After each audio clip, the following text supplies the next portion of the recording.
Greetings. We're going to talk about speaking to inform. According to the authors of your text, the general purpose of public speaking is either to inform or to persuade. Some other authors also include to inspire and to entertain. But we're going to go with what your authors say and look at the two categories, the primary categories, to inform and to persuade. Today, we're going to focus specifically on to inform. So, how would you define a informative speech? Your authors say it is a speech designed to convey knowledge and understanding. So let's take a look at these key words and consider the differences. First, inform. According to the Oxford Dictionary, give someone facts or information. Tell. Of course, this resides responsibility with the speaker. Know. Knowledge. Know. Be aware of through observation, inquiry, or information. This is something that occurs at the audience level, in the audience's minds. And then the last keyword is understand. Perceive the intended meaning of words, a language, or a speaker. Interpret or view something in a particular way. Again, this occurs within the audience. So, who is responsible for all three? Who is ultimately responsible to make sure an informational speech delivers knowledge and understanding within the audience? Well, that responsibility lies with the speaker.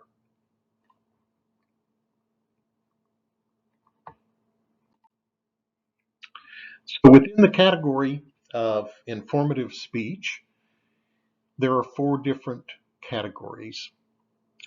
Speeches about objects, speeches about processes, speeches about events, and speeches about concepts. Again, let's see what Oxford says about these different words. An object, a material thing that can be seen and touched. A process, a series of actions or steps taken in order to achieve a particular end. An event, a thing that happens, especially one of importance. And concept, sort of the opposite of an object. A concept is an abstract idea, a general notion.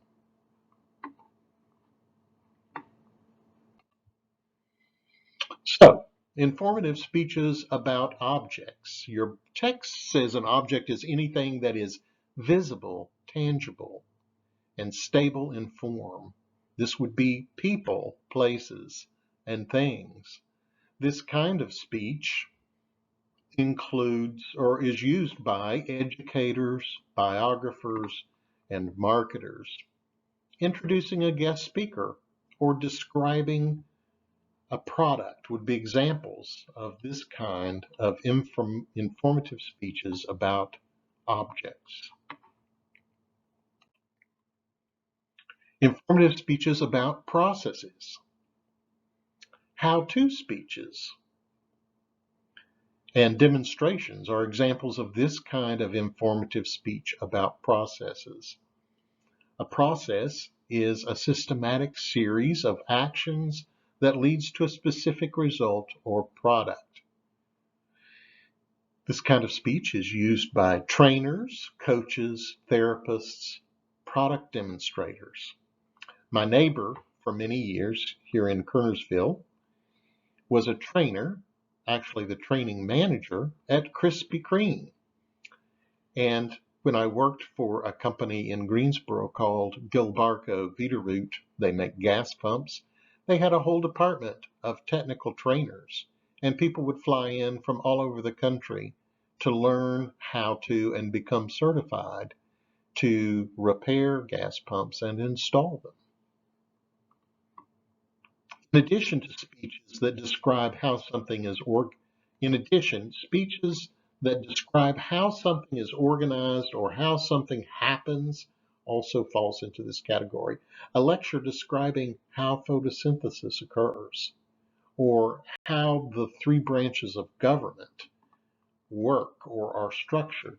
Those would also be process speech.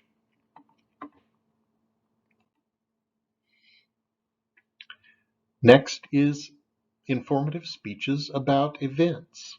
Event is anything that happens or is regarded as happening.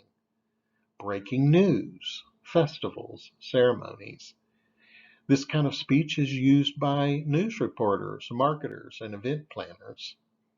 News reporters and sports commentators use this kind of informative speech about events, but the events do not have to be current. Status reports such as the State of the Union address, annual reports, project updates in business, and historical events count too. A speech about what happened on 9/11 would fall into this category. And finally, speeches about concepts. Again, this is sort of the opposite of speeches about objects because these are intangible things. A concept, according to your text, is a belief, theory, idea, notion, principle, or the like. Concepts are not tangible. Maslow might call them self-actualization articulations, ideas about what makes us better, things like morality, justice, fairness. Also, visualizations of a future state are considered informative speeches about concepts, strategies, plans, possible future consequences of actions taken today. This kind of speech is used by politicians, clergy, futurists, and marketers.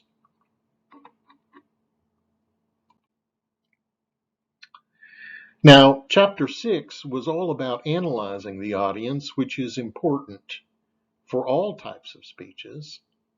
Most of these guidelines depend on you knowing as much as you can about your audience. So your text gives guidelines for informative speaking. Don't overestimate what the audience knows. However, you must provide new information. Relate the subject directly to the audience. Select a subject that interests them and make it personal. So it is the connection with the audience that is of prime importance. Don't be too technical and use simple language, and minimize the use of jargon. Avoid abstractions. Here you want to be as descriptive as you can. Compare and contrast. Personalize your ideas. Use human terms. Relate the subject to the experience of the audience. And always be creative and interesting. Otherwise, nobody will pay attention. So now it's time to apply what we've discussed. This is not a graded assignment. You can do it in your head or write it down for your own edification. But let's take a moment. Pick one of the 4 types of informative speeches.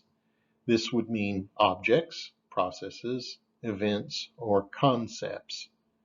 And compose a specific purpose on any subject matter you choose.